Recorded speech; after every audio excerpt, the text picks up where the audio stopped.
Welcome. We're here live today talking with our friend Thomas Moore, author of Care of the Soul. And today we're talking about one of his latest books called The Ageless Soul. And tell us a little bit about the book and the whole ideas surrounding it. Well, you know, Steve, I've been writing a lot of books since I published Care of the Soul 25 years ago. And I've been covering various aspects of life. That, in other words, Care of the Soul is kind of the basic introduction to the idea of soul.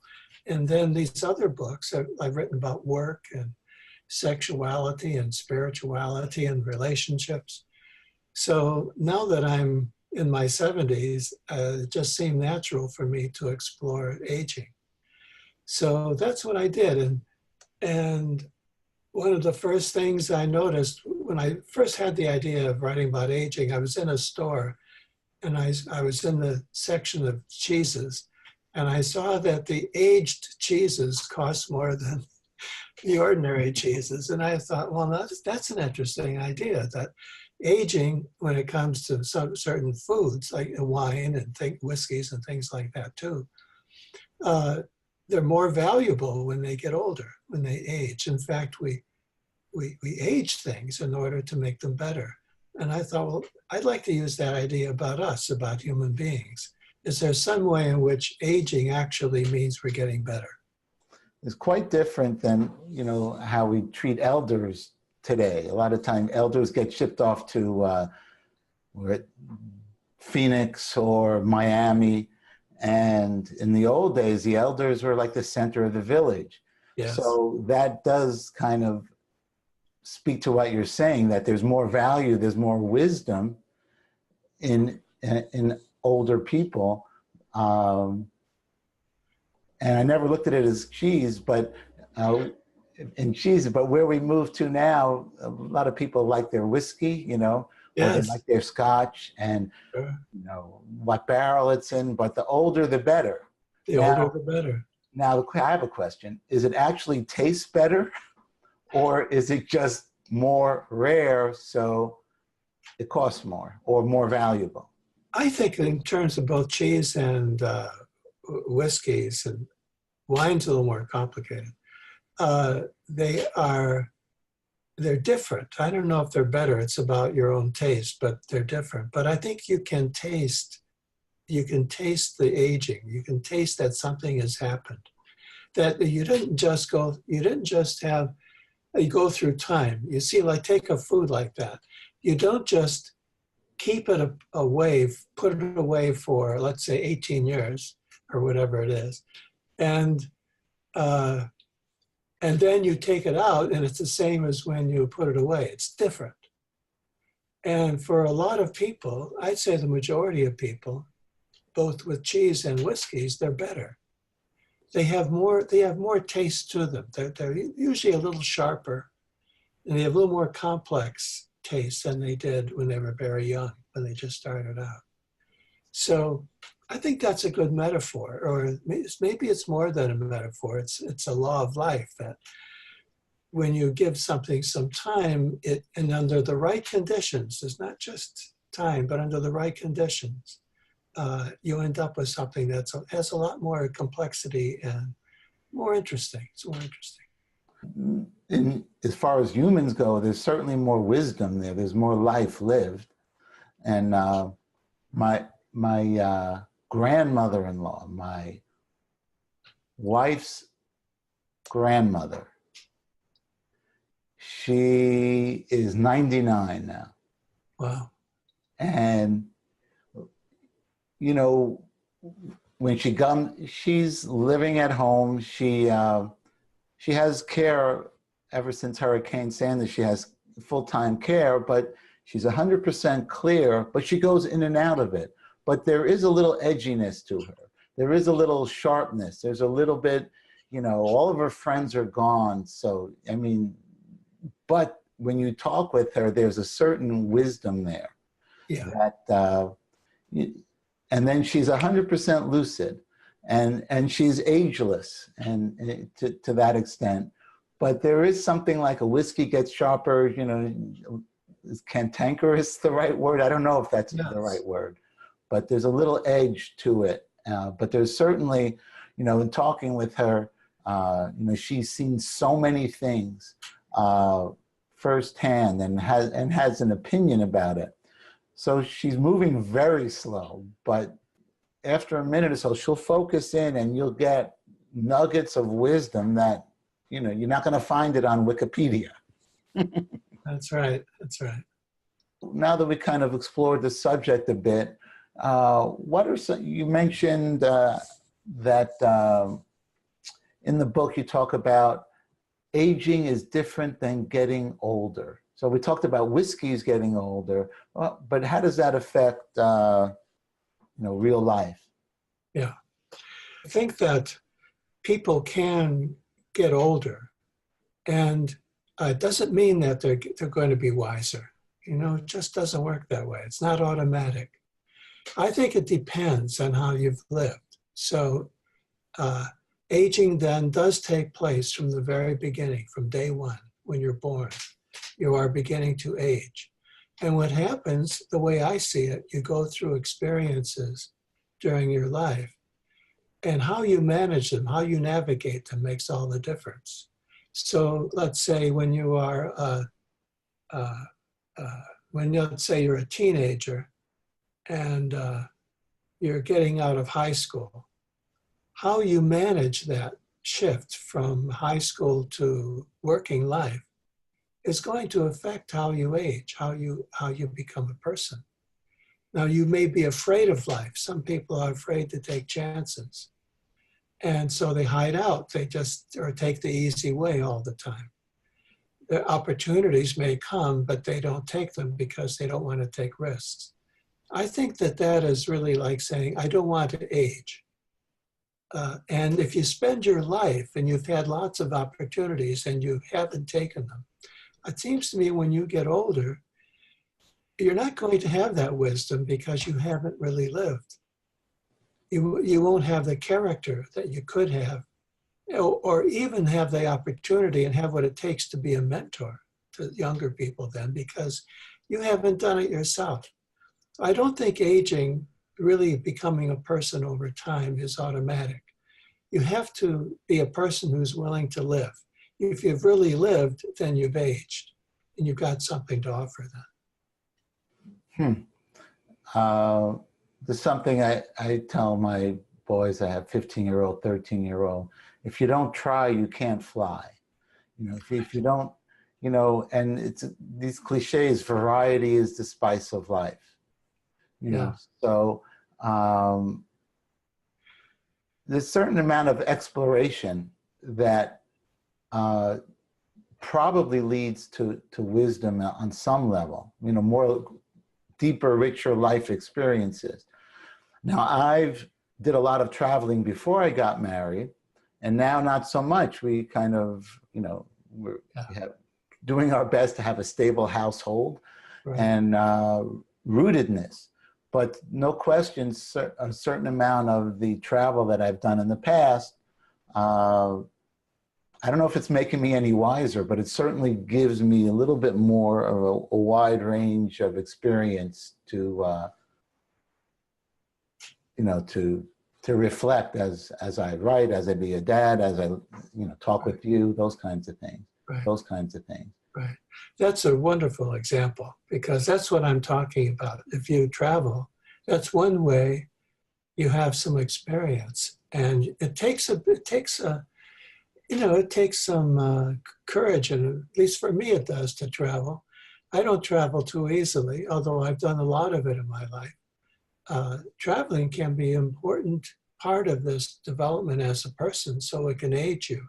And I think it's very interesting, and this was my point before, that you can have experiences when you were younger that carry over and still feed you when you're older. So you've had those experiences, not just way back in time, that your traveling is still with you in a way. It still gives you something and feeds you today. So that's what I'm saying. All these experiences, we age all life long. So when you're very young, you decide to travel. That means when you get older, that's going to be there as one of the things you've done to make your older years richer and where you have something to offer people. Interesting, interesting. So again, so I think you're trying to draw a distinction between getting chronologically older and aging. I've heard this term, I don't know if I like it or not, but saging, you know. Yeah, I know, yeah. I don't particularly like it, but it speaks to having wisdom as you get older, Right. as compared to just chronologically, you know, racking up more days, which is nothing wrong with that either. No, not at all. No, that's, and also, I don't think you have to feel this is a big pressure on you, that you have to have these great experiences every day, or otherwise it's a waste of time.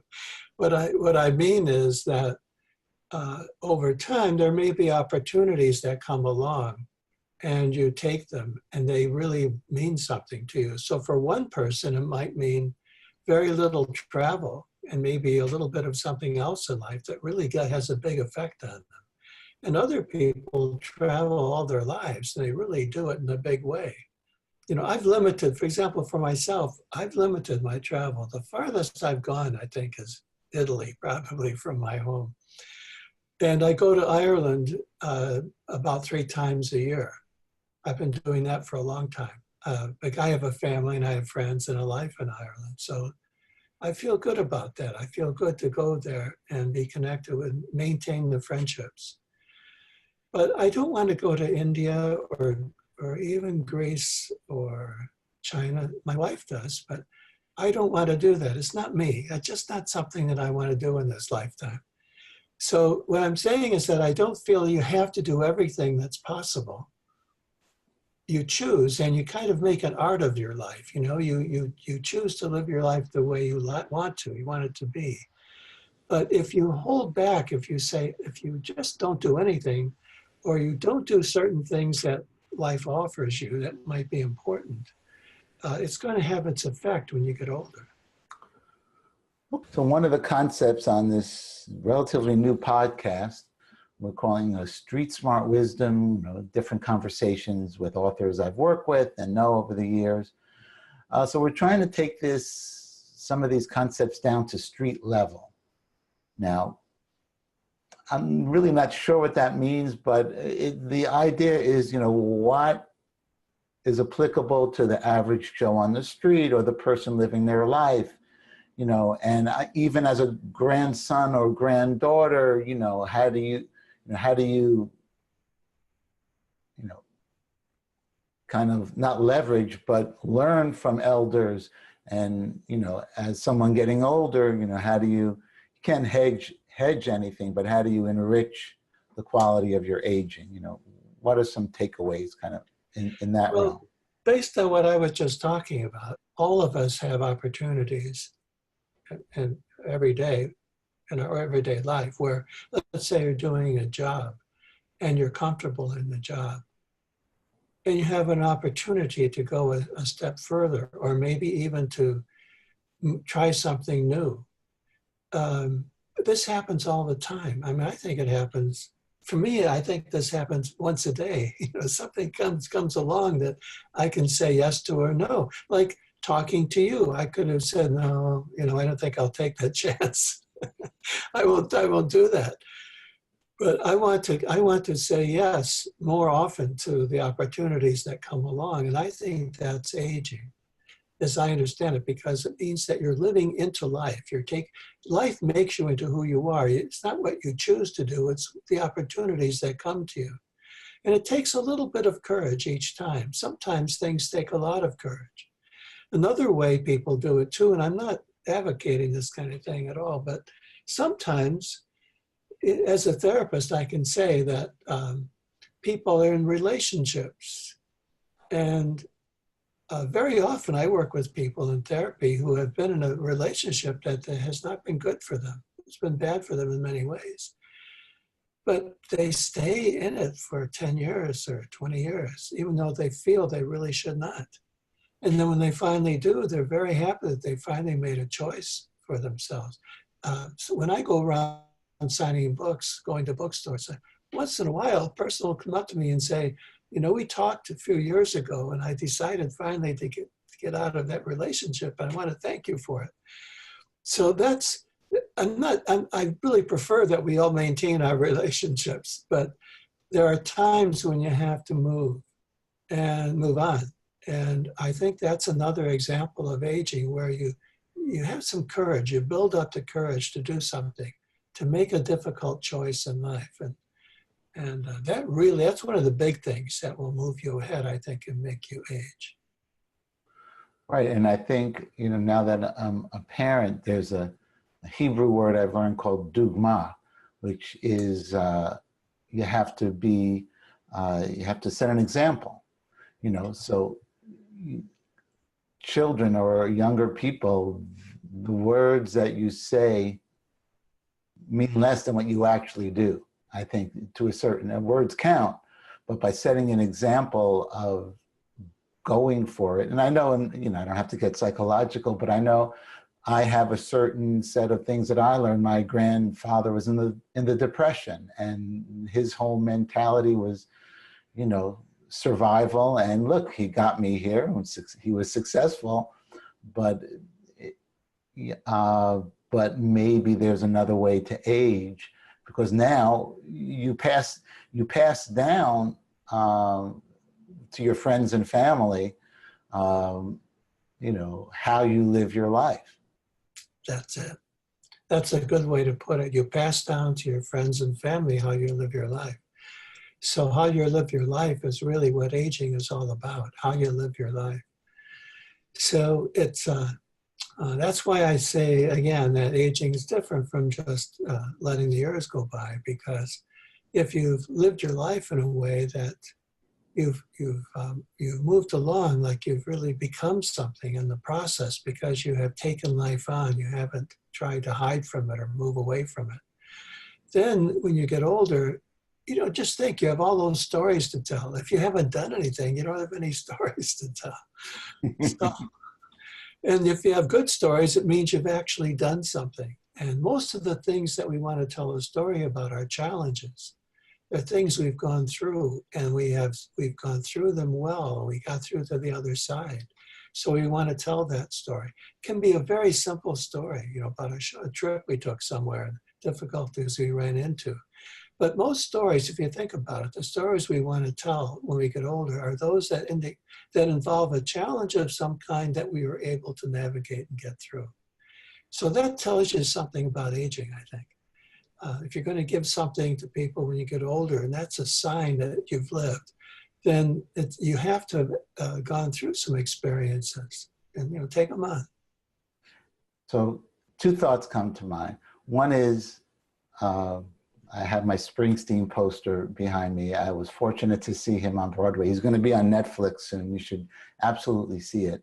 You know, he was kind of like a street smart philosopher for me. So he just reminded me, there's this one song called "Glory Days." You know,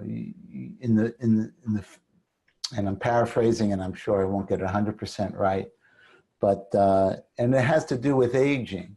And you always go back to your glory days in high school, but you sit around getting older and you have nothing but boring stories to tell. So I think what you're kind of not advocating is, and I think it's also interesting, you could not leave your block and still and not be boring. Or you could go around the world, and I guess the converse is also true. There's a quality of living your life. And here's another thought that I had, and it has to do with alchemy. And I don't know, we both have worked in the past with James Hillman. And so how does aging as a human being have to do with alchemy, or is it not connected at all? Oh, I think it's definitely connected. It's connected in the sense that your aging is like, well, I hate to go back to whiskey and cheese again, but you know, that's an alchemy that makes them become richer and more interesting. I think it's the same with us. You don't make yourself into an interesting person. you become an interesting person through a kind of alchemical process. Alchemy means something happens. You participate in it, but it's a natural process. And you have to help it along and observe it, but you don't actually push it. You don't make it happen. I think that's about, I certainly feel that way about my life. I don't want to go on about my life because I talk too much about it in my books, but I'll just give you one example. When I was, I always, at one point in my life, I really wanted to be a college professor. And so I got my PhD in religious studies and was teaching religious studies. And I loved it, really loved it. Loved being on the campus. And I thought I'm going to do this till the last day, I just want to do it the rest of my life. And one day the chair of the department called me in and said, we've decided not to give you tenure, which is like being fired. And I was shocked because I gave my all to that teaching. I knew that my approach was not exactly, liked by the other professors. Okay. But, it's my ideas. And Hillman had told me anyway, he said, when he heard I was going to start teaching, he said, you won't last long because you're talking about the soul and it doesn't work at a university. And it was true. And it was a shock to me. But I remember that day when he told me, I was sitting, he was a friend too, and he sat across from me and said, we're not going to give you tenure. And the first thought came to my mind was, well, what am I going to do with my life? Because this is what I've aimed at. I've given so much to this work. And what am I going to do? And he said, if you want, you can appeal this decision. But I had already, when he said that, like my life changed in that second. When he said, you're not going to be a professor, that's what I heard, you're not going to be a college professor. So I said, it doesn't make any sense to me to appeal because, the words have been pronounced. I know that I'm changing now. I think that was a turning point for me. And I became a therapist and then started writing all these books, which I don't think I would have been able to do as a professor. So I was given a great deal of life in that moment, but it felt like loss. So it was like a real turning point for me. And I think that's an alchemy. It's like this thing, and I could feel it changing me.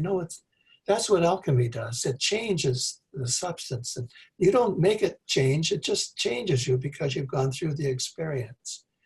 And that's what I think about the alchemy of aging. It's a process. And it requires certain turning points where you really do go through a transformation and a change, which is exactly what's done in alchemy.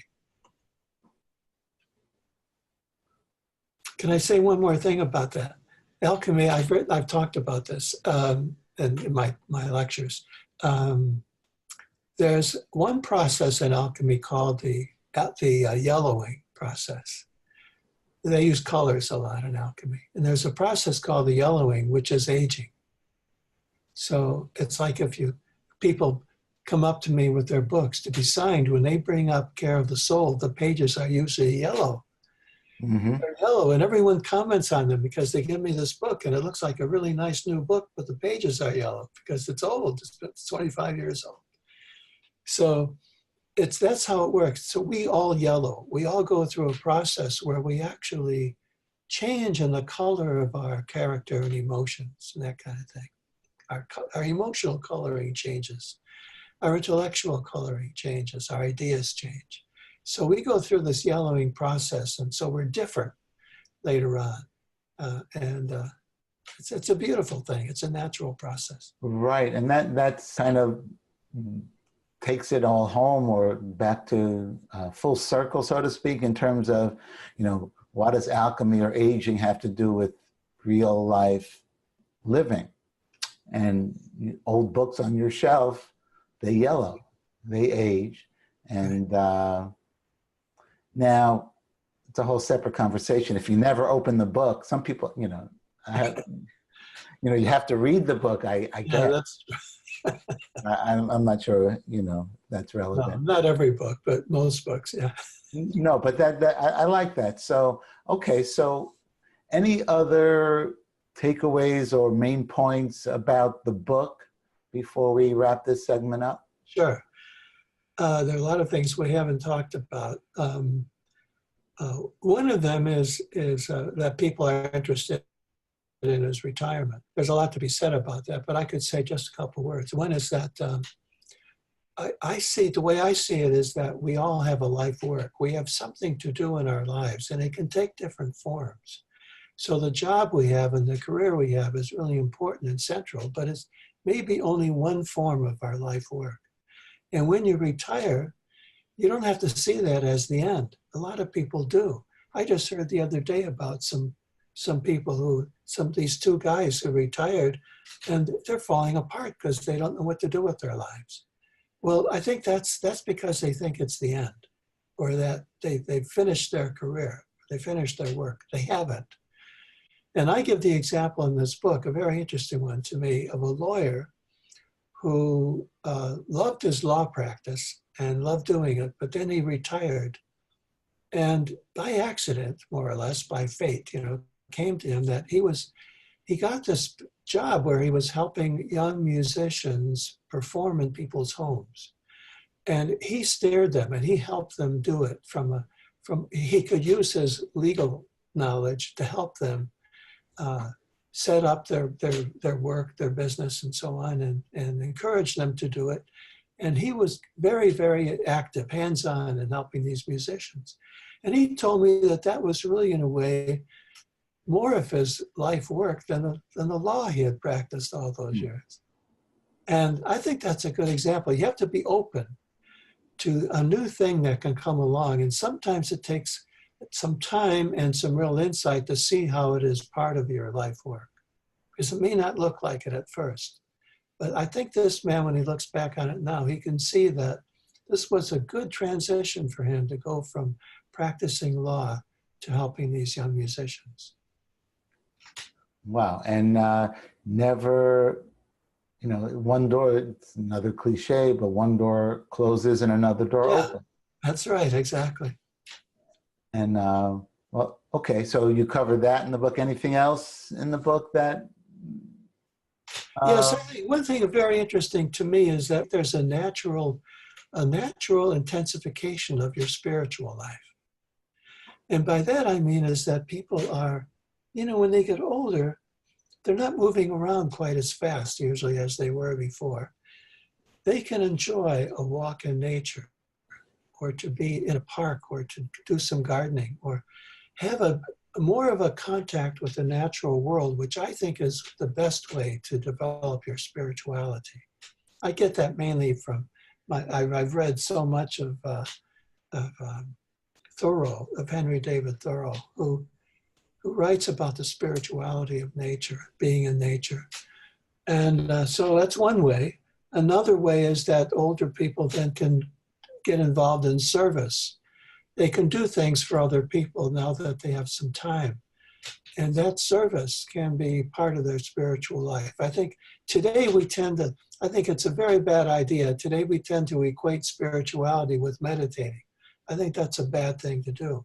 The spiritual life for millennia has been also involved in ethics and giving something to the world and being of service. So I think that's another thing that's very natural to the spiritual life when you get older. So I think that you can intensify your spirituality as an older person, but it's a natural thing. It's like, this is what you can do now. It's the time of life to do it in this way. You don't have to go searching for the answers. Now it's time to just enjoy what you have found and discovered, and teach others, do some service, and have a contemplative life. No, I like that, because all the other metaphors, it's the end of the line, you're done. So this is I got it. So can I see can you have the book handy? Can you? I don't have one here, or else I would. Yes, I have one here. I better have one, Andy. I would think you have more than one, but so say something so the camera goes to you. So this has this nautilus shell on the cover, and that's it. That's an image of this. This shell grows in size, but it doesn't change in its structure. And we're like that, I think. we grow older, but we are essentially the same. So we are ageless and timeless, even as we go through time. That's a perfect place to end. Okay, Thomas, thank you so much. Thank you, Steve. We really enjoyed speaking with you. Absolutely.